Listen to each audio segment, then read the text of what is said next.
Gas prices have gone down slightly over the last few days. Some good news for us. But according to AAA, the average price in Arkansas is $4.35 a gallon right now. Still pretty high in retrospect to this time last year, where gas was only $2.84. That really hurts this afternoon. But this is not only impacting our bank accounts, it's also changing the way that our firefighters and police officers do their jobs. 5 News reporter Tiffany Lee explains. While many of us are having to make adjustments in our everyday life because of high gas prices, so are emergency responders. With them having a set budget and gas prices being almost double what they were a year ago, they're having to reevaluate.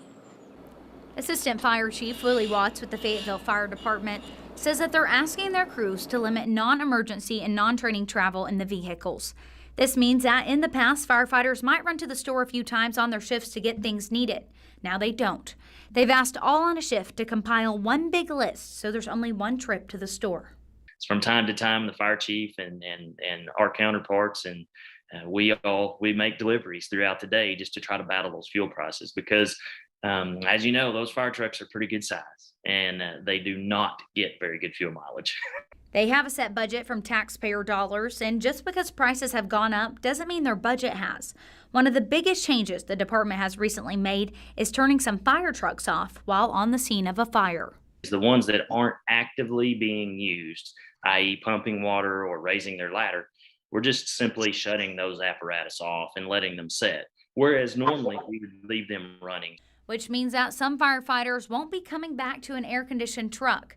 This after being inside of a hot-burning building while in 60 pounds of gear.